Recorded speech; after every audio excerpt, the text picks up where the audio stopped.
Hello everyone, welcome on this beautiful sunny spring day. I hope that you are having a good day. And today I'm going to give you my review of season 4. Thank you very much to those of you who are still watching and enjoying my videos. I hope that you will still enjoy them. Last week I was talking about season 3, which is my absolute favorite season, so I was very cheerful. And today, as the opposite, I should be extremely grumpy because season 4 is my least favorite season. I think, in my opinion, it's the absolute worst season of Downton Abbey. And if I was to skip some episodes, because I never skip episodes, when I'm watching Downton Abbey, I'm watching from episode 1 of season 1 till the last episode of season 6. But I know that some of you are watching only the chosen episodes, and if, to tell you the truth, if I was to skip some part of Downton, it would definitely be season 4, at least few first episodes of season 4, because I really don't like this season. This season is very dark. It's a totally different show. I think that it's more sad, more nostalgic, and it has also the biggest number of plots that I don't like. We are losing Matthew, Sybil, and O'Brien. We have new characters instead, but I'm not that fond of those new characters as I was of Matthew, Sybil, and O'Brien. So I really don't enjoy season 4. But as usual, I will try to give you a few words about each episode. About, of course, things that I like and things that I don't like. So let's start from episode 1. Episode 1 is the saddest episode. We see all the Downton in deep mourning, especially Mary.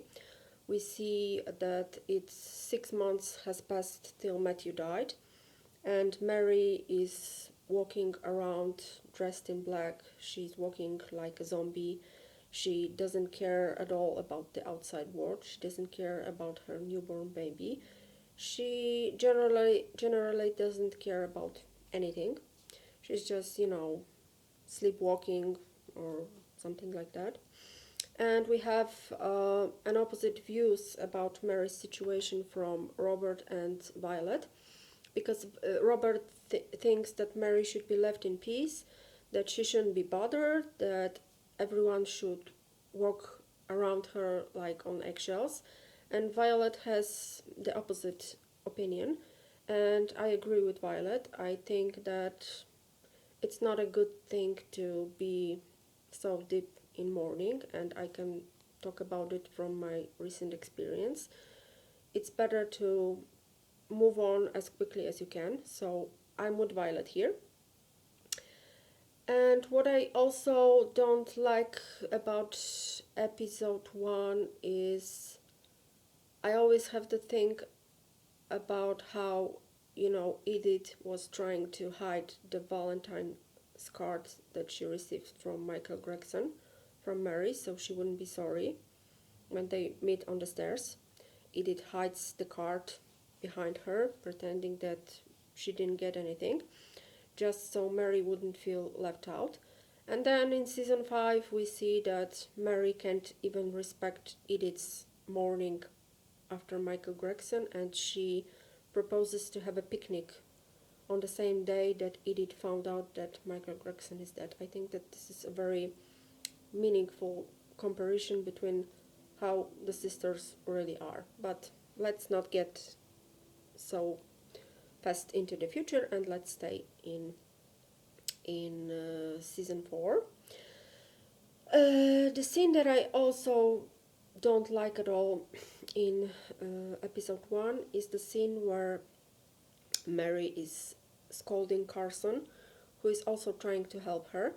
He's trying to make her go back to the living world, and she scolds him very badly, telling him that he has no right to speak to her that way.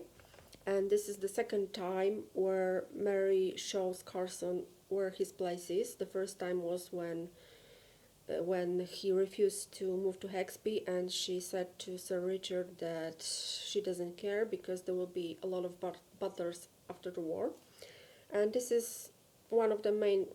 I don't like Mary in general, you know that. Mary is my least favorite sister, and I think that she's a major you know what.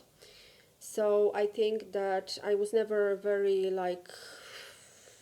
enchanted with her relationship with Carson. I know that there are many people who think that they have a wonderful relationship. Carson is devoted to her. If she's devoted to Carson, maybe, but only when he's talking and doing whatever she wants him to do and talk about. So this is my opinion about this relationship. And in episode 1, we also have a rather optimistic ending where Mary finally decides to, get back from the world of shadows, and she's sitting with Robert and the tenants to talk about, the situation of Downton, because she's one of the people who is responsible for the Downton future. So the episodes end with a happy note, if you can say that. Then we have episode 2, and episode 2 is very important because Matthew's will is being found by accident, and we find out that Matthew decided that Mary should inherit Downton, not just George, but Mary. So Robert finds out that he's not going to be the only one responsible for the Downton, and he's not very happy about it. What I personally think about it, I think that Matthew made a mistake by making such will, because they had to pay the death duty twice. They had to pay the death duty after Matthew's death, and they had to pay the death duties after Robert's death. And the death duty, I checked it because I was very curious how much was the death duty. And the death duty was 45% of the value of the property. So that's like a huge amount. So I don't think that it was a good decision. But of course, it had to be this way because Mary is the center, character. Everything has to revolve around her. So naturally, it had to be this way. We had to have Mary as a person who is responsible for Downton. So this is mainly the main focus on episode 2. And then we have the most dramatic episode in the whole Downton. And just like many of you, I was extremely shocked when I was watching it for the first time. We have guests coming to Downton for the first time after Matthew died. So we have a lot of new people.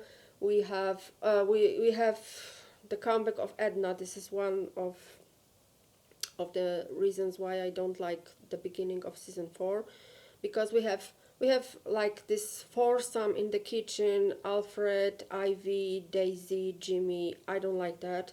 We have the return of Edna, who is a horrible character, and because O'Brien left, she is working for Cora as the lady's maid, but fortunately she's only there for like 3 or 4 episodes, I don't remember correctly. So we have really a lot of plots that I'm not very crazy about. But coming back to episode 3, there are guests coming. Tom is trying to be, the man who has to amuse the Duchess and things like that. Dame Nellie Melba. Very funny situation where Carson decides that Dame Nellie Melba should not sit to dinner with the rest of the family because she's just a singer, and Cora gets very upset about it. And they are playing this horrible loud game in the kitchen, the race, if I remember correctly. But I think that nobody predicted that, because we don't have a lot of violence in Downton. We don't have the violence at all, and this is one of the main reasons that I think that everyone loves Downton so much, because there is not a lot of violence in Downton. So when Anna's attacked has been shown. I mean, it's not been shown, but we hear her horrible screams, and we can figure out what's going on behind the closed doors. And that was really awful episode. I haven't expected such awful thing to happen at Downton, but unfortunately it did. And it also contributed a lot to this general very dark mood of the beginning of season 4, because not only we have, dealing with Matthew's death, but we have this horrible Anna's attack, and this builds like a very, very sad scene for those beginning episodes. What I liked about episode 3 is Michael Gregson and him playing cards with Samson and doing this trick where he gets all the money back. And then we have the next episode, episode 4, which continues the dark side of season 4, because Anna doesn't tell anyone but Mrs. Hughes about what happened, and she's still in a state of shock. She's afraid that she might get pregnant. She doesn't want to tell anyone, especially Bates, because she's afraid that he could do something to Mr. Green, and that he could go back to prison and be hanged this time. So this is a very dark episode. She wonders if she might be pregnant, so she confides only to Mrs. Hughes, and Mrs. Hughes, as always, has to deal with all the heavy stuff and burdens of other people. So this is really a very, very, very depressing episode. But what I like about episode 4, because I forgot to mention, also in episode 3, Edna is plotting to make Tom marry her, because she thought that she can, enter this family. So she was just hanging around Tom, trying to seduce him. And she got him drunk, and she told him that they spent the night together. We never know if that really happened. I believe that Edna was lying, and so does Mrs. Hughes. And I think that she just wanted Tom to marry her. So she just, she pretended that they spent the night together and that maybe she can be pregnant, so Tom should do the right thing and marry her. But in the end, Tom is devastated. He doesn't know how to solve this situation, because obviously he doesn't want to marry Edna. Who would? She's a conniving, awful person. So he confides in Mrs. Hughes.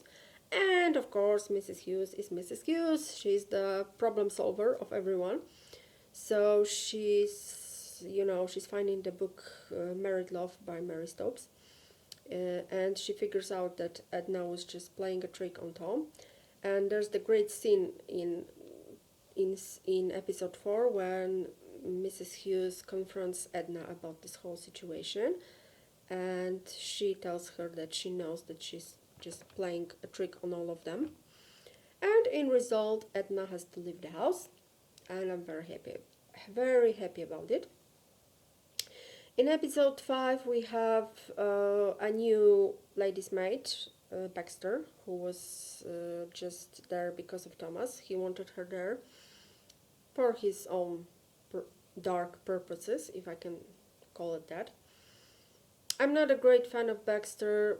I mean, I know that she's a good character and she's a good person, and they have a great relationship with Mr. Mosley, which ultimately ends with a marriage proposal.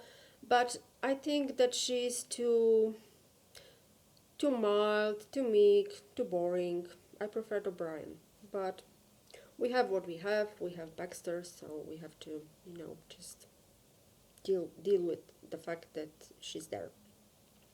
In the meantime, also Edith has her own set of adventures. She's getting closer and closer with Mr. Gregson. She's going to London all the time, and she's visiting his flat. And ultimately, one night they are talking about him going to Germany because he wants to divorce there with his wife, who is in Soul Asylum. And one night, Edith decides to stay at Gregson's apartment, and they spend the night together.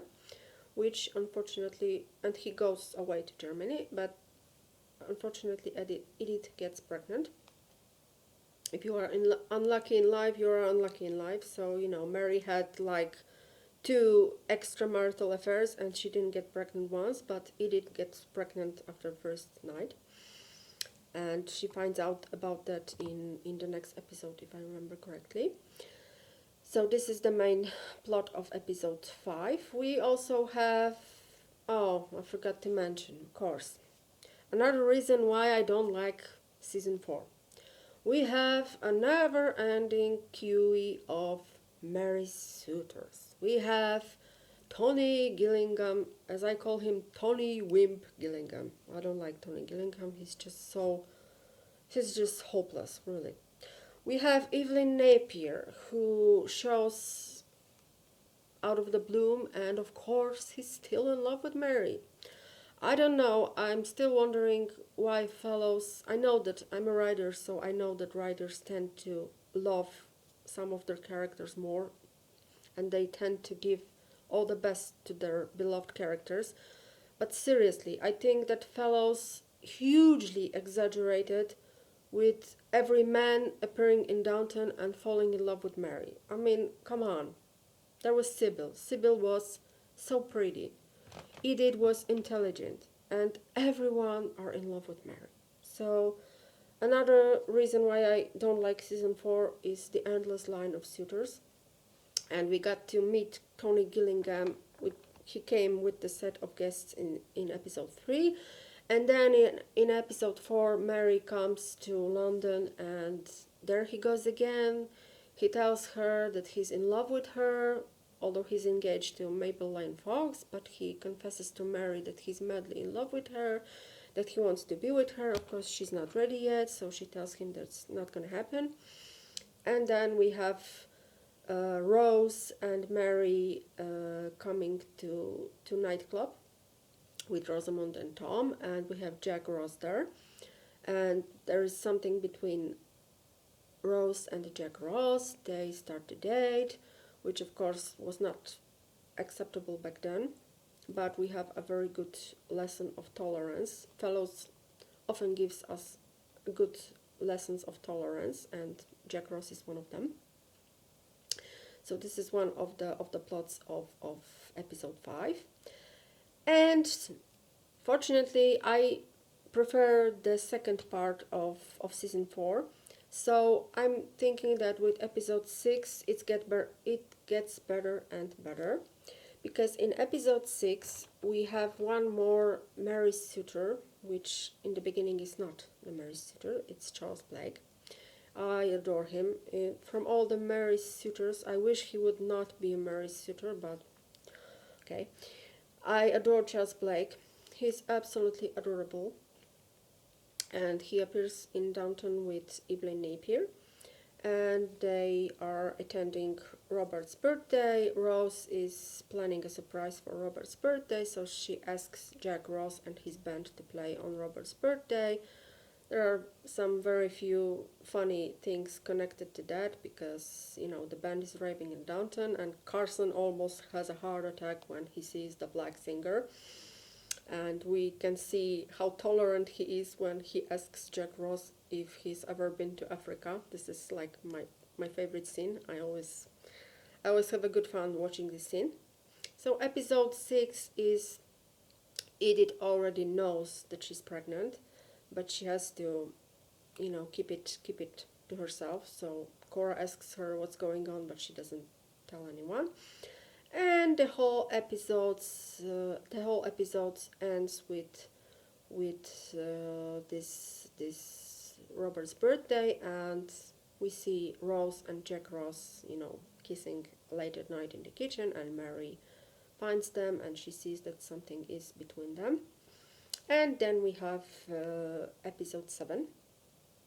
In episode 7, Edith tells Rosamund that she's pregnant, and she tells her that she wants to have an abortion. They go to the clinic together, but ultimately Edith decides that she won't get an abortion, and then she has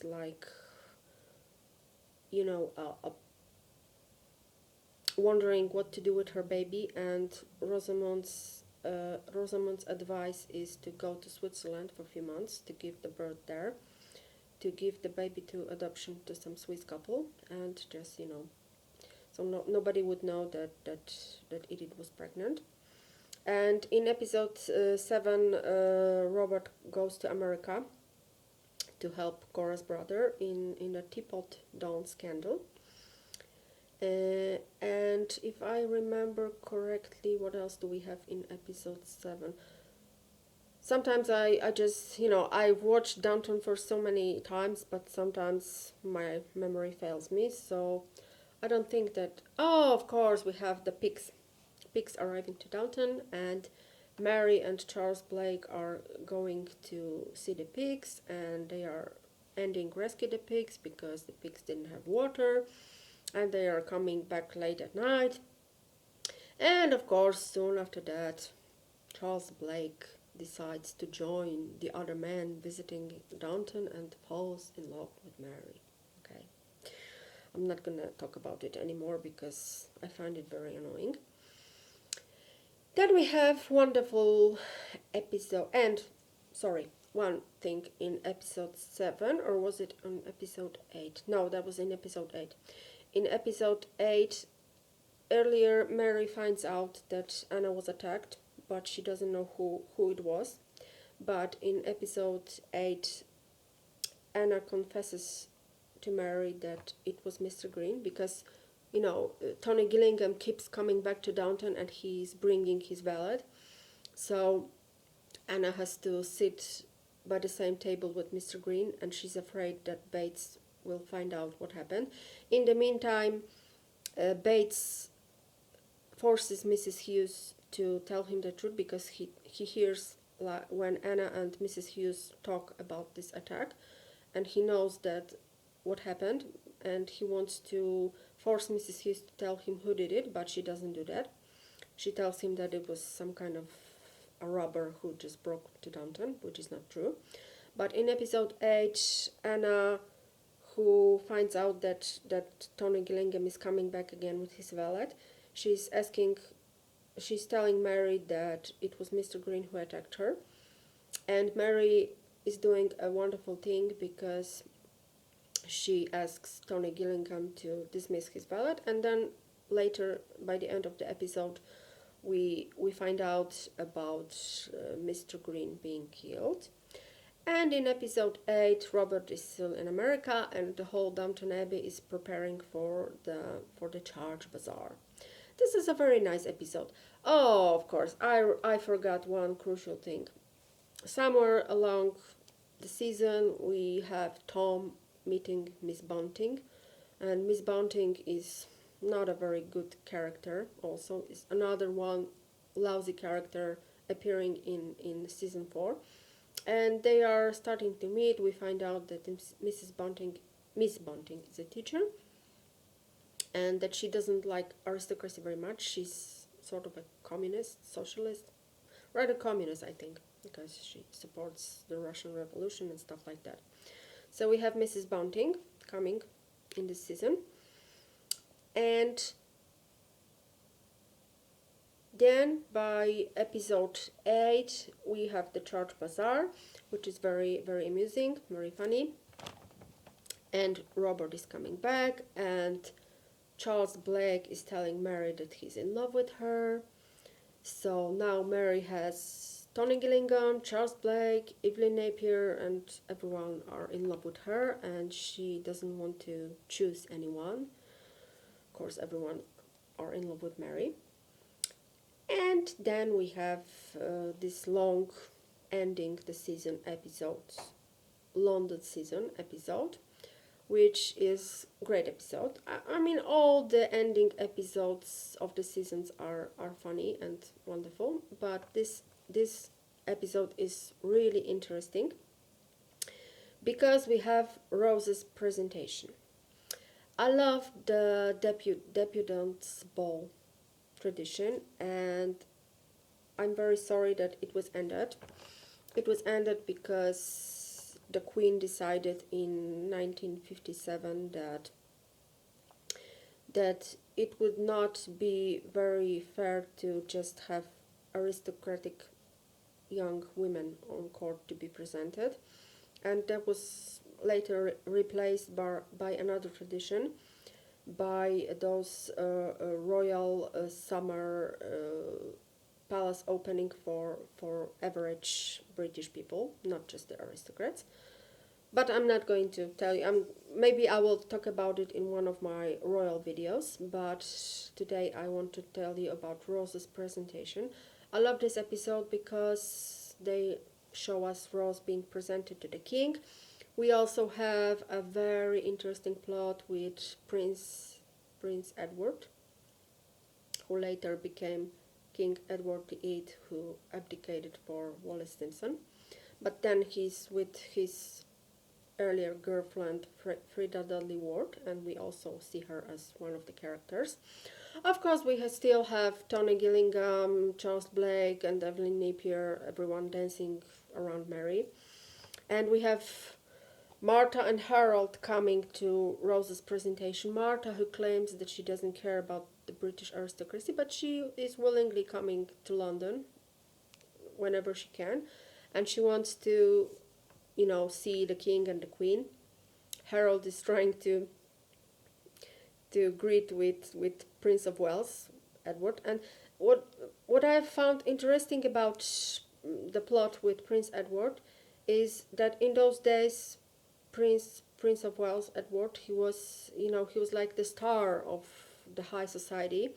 So giving him the extra plot in the Abbey, and then later he came to the Crawley house for Rose's opening ball, and he danced with her, and that was extremely interesting, because the Prince of Wales was just like the biggest star back then, like maybe Prince William was 20 years ago, right? So that was the same thing. So it was really interesting to see this plot. So we have a lot of things back. Of course, we have Violet and Martha sparring in some, exchanging their malicious remarks and things like that. And the whole season and the whole episodes ends with one of my favorite Carson Hughes scene, when downstairs people after the ball at the Crawley house is given a day off, and after a long battle, because Carson wanted to do something more, like he wanted to visit some museum in London, he wanted the downstairs people to learn something, and they were tired, they just wanted to have fun. And of course, Mrs. Hughes, as always, forced what she wanted them to do, and this is go by the seaside. So the whole episode ends with seeing wonderful downstairs team having fun at the beach. Everyone is having fun, and we have this great scene where Carson and Mrs. Hughes are paddling together into the water, holding hands, and of course we know that something is going on between them, and something is going the right direction, right? So this is my personal review of season 4. I hope that you like it. I hope that you will willingly watch this video, and I hope that you will be with me next week when I will talk about season 5. So have a great day. Bye.